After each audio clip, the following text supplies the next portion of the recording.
Brown sugar, kakailanganin natin dito, mga 1/4 lang muna. So, ito ay kakaramalize lang muna natin. So, kanina, ayan, nasa high heat ako. At habang ito ay nagme-melt na paunti-unti, pahina ng pahina yung ating apoy para naman iwas ito sunog. At kapag ganito na yung kulay, medyo nag-dark siya ng konti. Pinagpakuluan natin, ay dito natin ito ilalagay. Pero dahan-dahan lang. Ayan, paunti-unti lang. Haluin natin. Mainit to guys ha, kaya kailangan may ventilador kayo ng konti. Para yung init ng usok, hindi mapunta sa inyo lahat.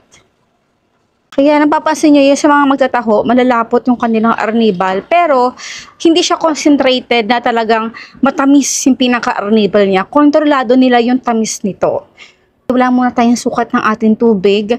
Tatansyahin lang natin ito kasi yung iba, ayaw ng matamis. So, tikman-tikman nyo na lang yung arnibal. Kung tama na sa inyong panlasa yung tamis. Ang hinahabol natin dito yung lapot at consistency nito.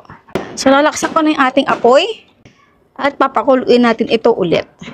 Okay? Lahatin ko na. Vanilla essence, konti lang. Another 1/4 cup ng brown sugar. After natin ito pakuluan ng mga 5 minutes, papatnin ko na ating apoy. After natin ito mapalamig, ganito na kalapot yung ating arnibal.